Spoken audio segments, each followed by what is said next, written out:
Hello and welcome back to Vatican II in a Year. This is your host, Father Matthew Schneider. I am a priest of the Legionaries of Christ, and I'm a theology professor. This is a podcast on the StarQuest Production Network at sqpn.com. Today, we're on day 129, and we're covering Christus Dominus 17 through 18 on encouraging the apostolate and ministry outside of parishes. How do we reach those people who can't come to the parish? Right? So if you want to follow along, we have a reading plan and more details at sqpn.com/Vatican or frmatthewlc.com/Vatican. Yesterday and today we're in chapter 2, bishops in their particular churches or diocese, section 2.1, diocesan bishops. Yesterday we talked about the need to lead people from their midst, knowing them, and with a special care for priests. Today we're going to talk about how bishops encourage lay apostolate and how they reach out to people who are outside of ordinary circumstances. So paragraph 17 is that lay apostolate one. And so in paragraph 17a is going to be about encouraging various apostolates.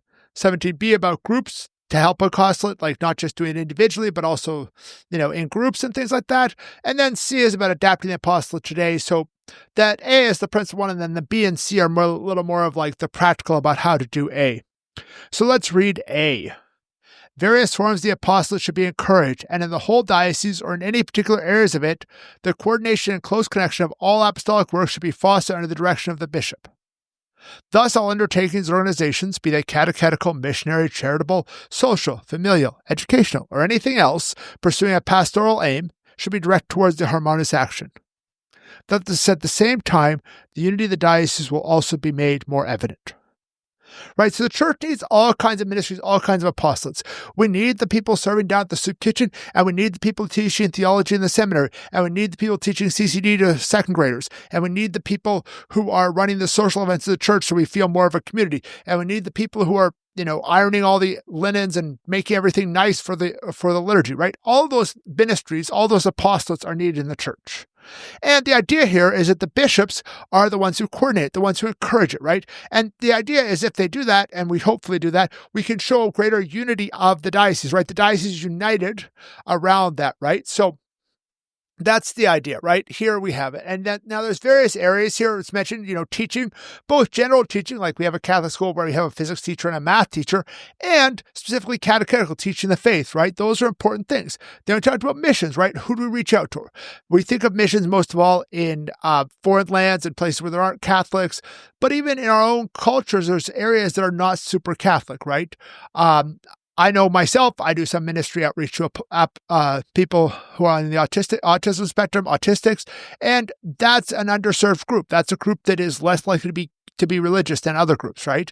Or we also need to reach out to other groups. What do we have for the deaf, for the blind, things like that, right?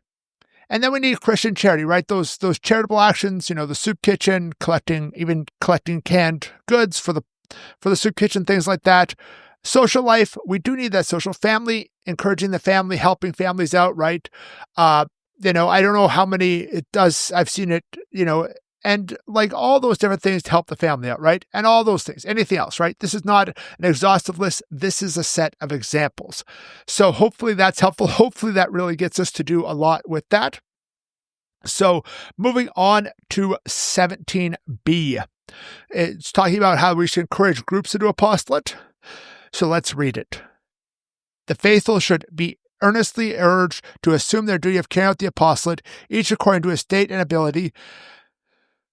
They should be admonished to participate in and give aid to the various works of the apostolic laity, especially Catholic action. Those associations should also be promoted or supported which either directly or indirectly pursue a supernatural objective, that is, either attaining or a more perfect life, the spreading of the gospel of Christ to all men, and the promoting of Christian doctrine, or the increase of public worship, or the pursuing of social aims, or the performing of works of piety and charity. Right? So this is, the first one is like every, the faithful, the laity, religious priests, we all need to be encouraged, right? And laity can and should do things of apostolate, right? And the bishop is going to encourage them, and they should form groups for that, right? One of the things that's mentioned here is this thing of Catholic action. Catholic action was kind of like a catch-all for lay apostolate of the first half of the 20th century up to the council.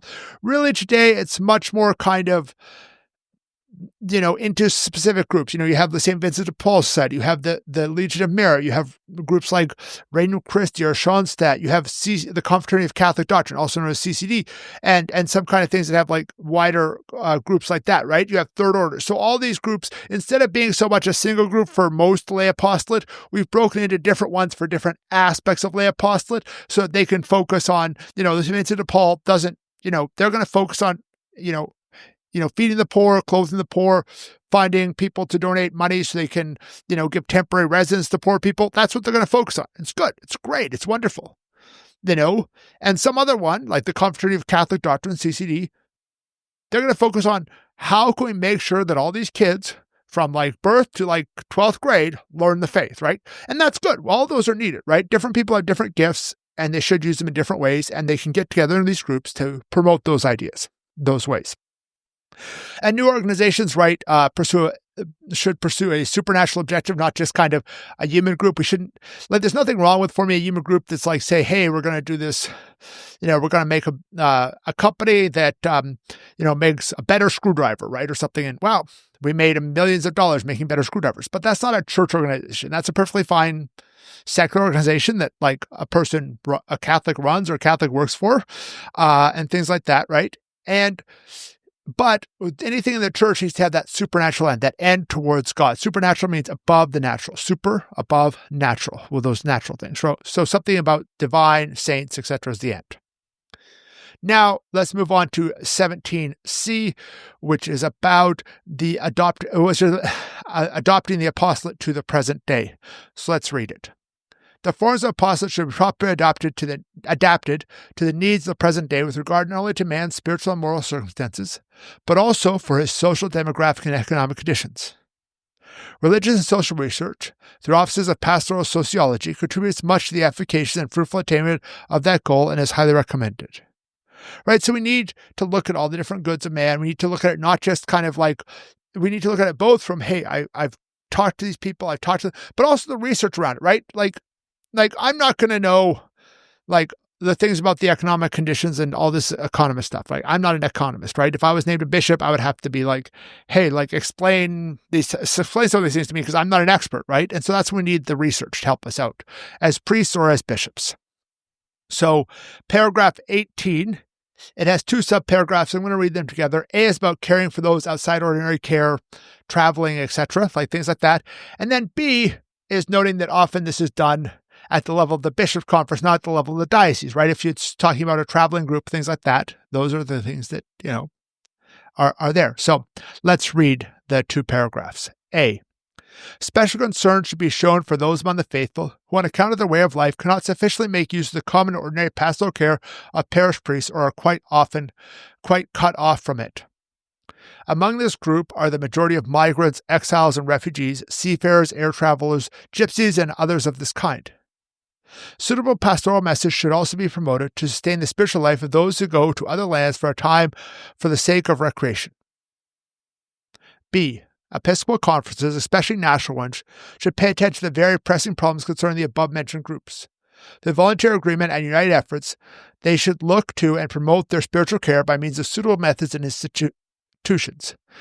They should also bear in mind the special rules are either already laid down or to be laid down by the Apostolic See, which should be wisely adapted to the circumstances of time, place, and persons.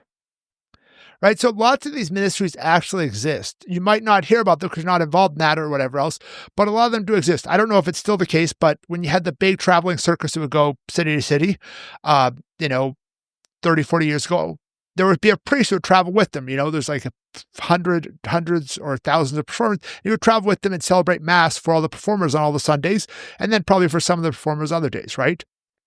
There's industries follows migrant laborers who work with farming, right? A lot of airports have a chapel. Some even have a priest who's assigned to it.